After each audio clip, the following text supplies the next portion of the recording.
Okuyan Aşkaslan Talib'e.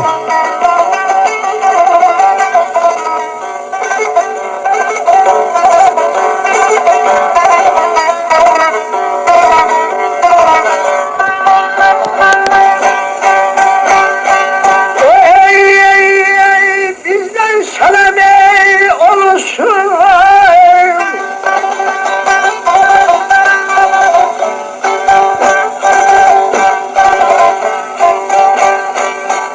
Bizden selam olsun. O bağlıda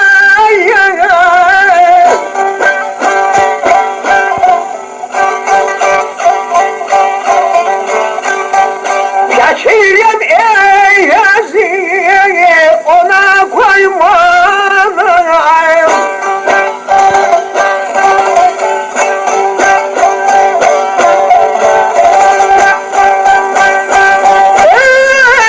Ecel gelsem bayağı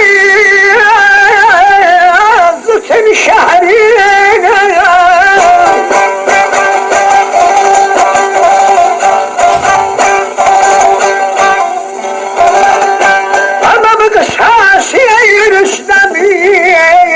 Zala koyman.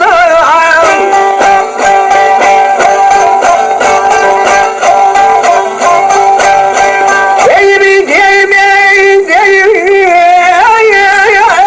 sana derdimi sazdan alayım deyim naza derdimi.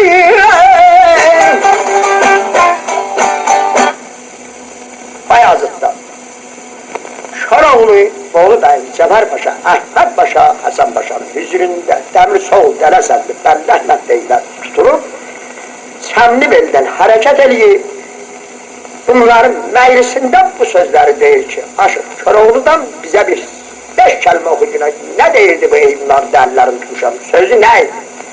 Odur ki Şoroğlu bu söz eşiden değildi. Bizden salam olsun o Bolu'da yer. Getirirəm eyvəzimi ona koymanam. Əgər gəlsəm Bayazıtın şəhrinə, bu qısası ürüstəmi mən zala koymanam.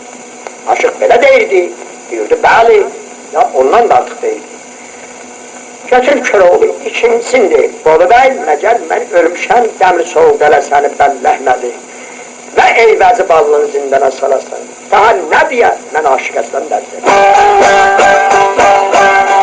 Buna gölçə basım gəlir.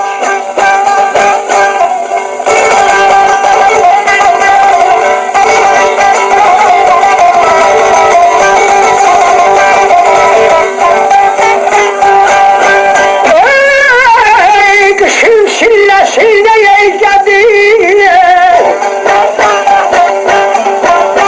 nəriyi aşarayım, nə bal değişmişəm, nə də sənin xoşam.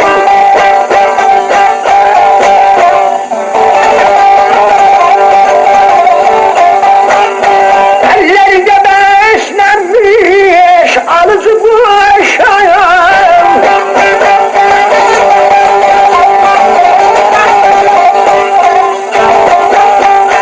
Gəlsən eyvasında bala koymana.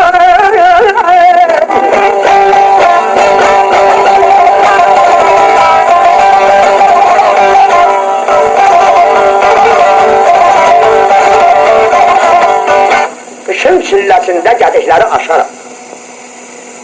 Nə bağda içmişəm, nə də sərxoşam. Əllərdə bəslənmiş alıcı quşam. Deyir gəlsəm yuvalarında bala koymaram. Ağaçlar o sözün tamamı.